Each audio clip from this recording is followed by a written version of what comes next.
विक्रमलॉक कनाल solar ऊर्जा परियोजना का हाल ही में शुभारंभ किया गया।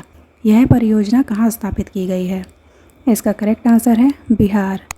विक्रमलॉक कनाल सोलर ऊर्जा परियोजना का हाल ही में शुभारंभ किया गया। यह परियोजना बिहार के पटना में स्थापित की गई है। इस परियोजना का बिहार के पटना में मुख्यमंत्री नीतीश कुमार द्वारा उद्घाटन किया गया। यह परियोजना जल जीवन हरियाली का हिस्सा है, जिसे बिहार में हरित ऊर्जा और पर्यावरण संरक्षण को बढ़ावा देने के लिए लाया गया था। इस परियोजना की शुरुआत बिहार सरकार द्वारा 2019 में की गई। यह परियोजना पटना में विक्रम क्षेत्र में स्थापित है, जो 2 किलोमीटर के दायरे में फैला हुआ है। इस परियोजना की क्षमता 2 मेगावाट है। आपदा प्रतिरोधी ढांचे पर 7वें अंतर्राष्ट्रीय सम्मेलन का आयोजन कहाँ किया गया? इसका करेक्ट आंसर है फ्रांस।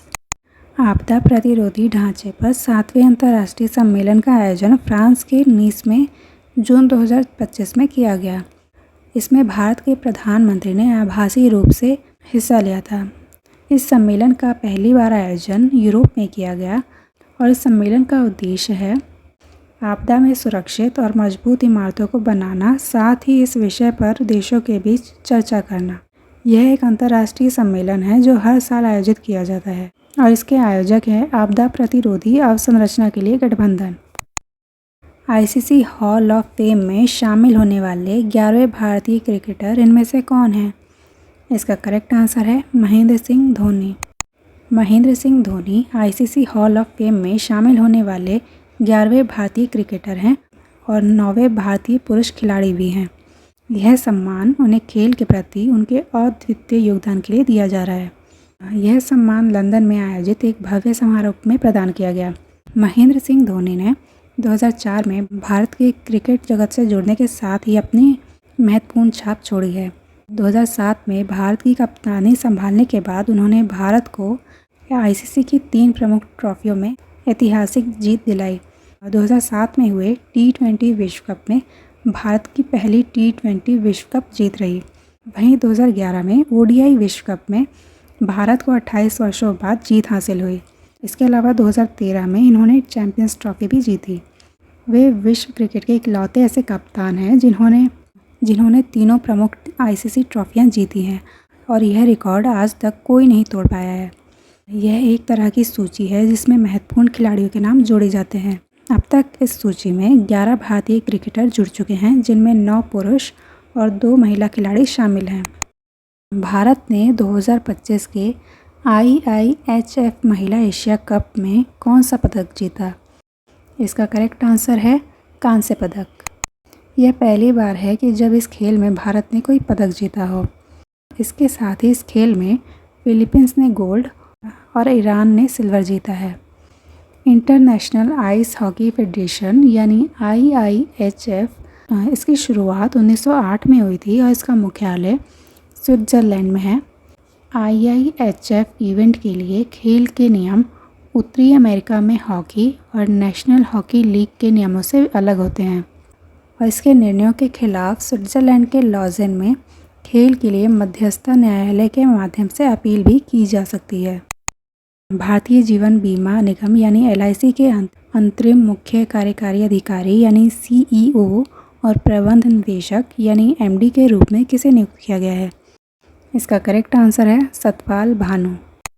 सतपाल भानु को LIC के अंतरिम मुख्य कार्यकारी अधिकारी और प्रबंध निदेशक के रूप में नियुक्त किया गया है। यह नियुक्ति पूर्व CEO और MD सिद्धार्थ मोहंती के कार्यकाल की समाप्ति के कारण हुई है। वे अगले 3 महीनों तक या जब तक कोई स्थायी उत्तराधिकारी नियुक्त नहीं हो जाता तब तक वे इस पद पर बने रहेंगे। LIC के संचालन में निरंतरता बनाए रखने और शीर्ष स्तर पर प्रशासनिक स्थिरता सुनिश्चित करने के लिए यह नियुक्ति की गई है। सतपाल भानु LIC के वर्तमान प्रबंध निदेशक पद पर नियुक्त हैं। इन्हें बीमा और वित्तीय सेवाओं के क्षेत्र में लंबा अनुभव है और LIC के विभिन्न विभागों और रणनीतिक कार्यों में इनकी सक्रिय भूमिका रही है। LIC भारत की सबसे बड़ी जीवन बीमा कंपनी है और इसके शीर्ष नेतृत्व में बदलाव पर बाजार और हितधारकों की करीबी नज़र रहती है। भारतीय प्रतिभूति और विनिमय बोर्ड द्वारा शुरू सेटलमेंट योजना किस विशेष मुद्दे से संबंधित है?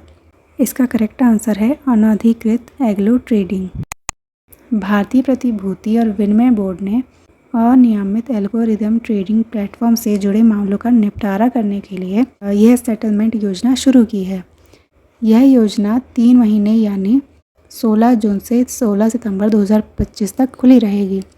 इसका उद्देश्य है इन ब्रोकर्स को लंबित मामलों का समाधान करने का अवसर देना, ताकि वे आगे की कानूनी कार्रवाई से बच सकें जिन पर अनधिकृत एल्गो प्लेटफॉर्म से जुड़ने का आरोप है। सेबी ने जेरोधा, 5 पैसा और मोतीलाल ओसवाल जैसे 100 से अधिक ब्रोकर्स को शोकेस नोटिस जारी किए थे। अब इन ब्रोकर्स को कोर्ट, सेट या सेबी के सामने लंबित मामलों को निपटाने का मौका दिया है। भारतीय सेना का नया सेना रणनीति उप प्रमुख किसे नियुक्त किया गया है? इसका करेक्ट आंसर है lieutenant general Rajiv Ghai. Lieutenant general Rajiv Ghai को भारतीय सेना का नया सेना रणनीति उप प्रमुख नियुक्त किया गया है। यह पदभार उन्हें सेना की संचालन और खुफिया निदेशालयों की निगरानी का दायित्व सौंपता है, जो भारतीय सेना की सबसे रणनीतिक दृष्टि से महत्वपूर्ण शाखाओं में से एक है। राजीव घई अब दोहरी भूमिका निभाएंगे, यानी वे वर्तमान में महानिदेशक सैन्य संचालन के पद पर कार्यरत हैं और वे इस नई नियुक्ति के साथ दोनों पदों की जिम्मेदारी एक साथ निभाएंगे। इन्होंने 25 अक्टूबर 2024 को DGMO का कार्यभार संभाला था।